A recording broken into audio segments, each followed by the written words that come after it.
Ayos sumagot ng kuya mo, Francia. Ngayon putulan ng ilaw. Maya-maya dyan yung mirror ko. Punta ito kanina. Sabi ko magbabayad tayo. Ay naku ma. Kaya naku pa rin naman chat si kuya.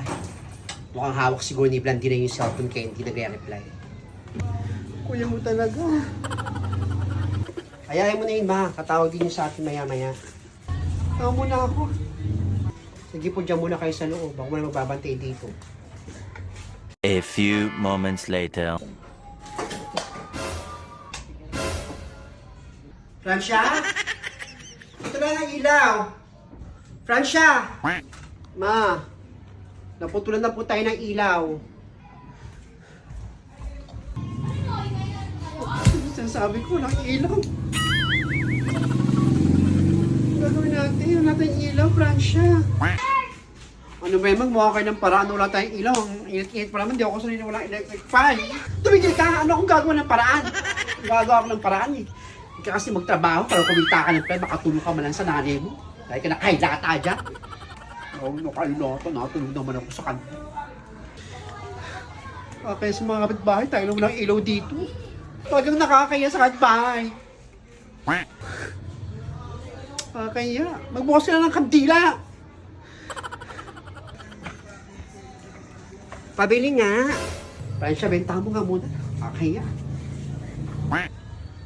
Ano yun, ligaya? Pabili nga ako ng sardinas. Sardinas. Bakit parang andrem-drem yata dyan sa loob ninyo, Francia? Noong naputulan kami ng ilaw, kaya andrem-drem dito sa loob. Ay nako. Pag ganyan kasi may mga binabayaran monthly, ay dapat nang inuuna yung ilaw, tubig, wifi. Ginagawa ko sa bahay ko, di ba wala na kaming makain, basta yung ilaw, tsaka tubig meron ng family ko. Di ako hirap. Hirap-hirap ka na walang ilaw. Kuya ko kasi di pa nagbibigay. Baka pwede mo lang ako isama sa trabaho mo. Talaga bang gusto mo lang sumama sa trabaho ko? Oo, gusto ko ng trabaho. Wala na akong mapagkukunan ng income eh. Maputi ba yung singit mo? Makinis ba yung hita mo? Yung singit mo maputi. Ayaw ng senyorita ko doon, ng madam ko na maitim ang singit. Maputi naman tong singit ko, makinis naman tong hita ko. Naging miss palengke ako no, kaya may laban tong skin ko. Yung kilikili mo, patingin nga. Oh. Okay naman din yung kilikili ko, maputi. Medyo may laban naman yung kilikili mo. Sige. Ayaw ni madam na medyo maitim ang kilikili tsaka singit. O sige, sama mo ko, ha? Isasama kita ha bukas. Ipapakilala kita dun sa boss ko. Para makita ka to na may tsura ka naman, maganda ka naman. Mukhang may laban yung kutis mo. Sardinas, sabot mo. Oo, ito sardinas. Sige, salamat dito sardinas ha. Saan na yung sukli dyan, dagdag mo sa pambayad ng ilaw nyo.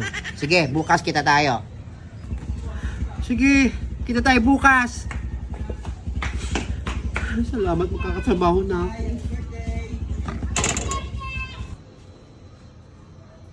Ito, Francia. Ma. Sino naman kausap mo, Francia? Asang trabaho ka sasama? Parang piling ko si Ligaya yung kausap mo eh. Si Ligaya nga po kausap ko. Kasama ko sa trabaho. Ang dami-daming trabaho, Francia. Ba't kasama ka doon kay Ligaya? Para may pagkukunan akong pera. Alam mo, iniisip ko kung tagang graduate ka taga ng college eh. Ay, lagi kong iniisip eh. No? Iniisip ko rin kung totoo yung award mong cum laude ka eh. Yan ang gusto kong malaman kung tagang graduate ka ng college. Hindi mo ginagamit yung pinag-aralan mo. Gamitin mo itong liwanag dyan para mayroong ilaw. Ano na po? Isip ka nga, Francia. Pag sumama ka dun ha, wag ka nang papakita sa akin. Bayan mo, parang may pera nga tayo ma, kasama ako. Naku, huwag lang malaman talaga ni Mama hindi ako taga-graduate ng college. At binili ko lang yung medal ko sa may Divisoria. Buta hindi niya masyado mga classmate ko ng college. Huwag siya mapagtatanungan. Hindi ko nga mo ito, para may liwanag.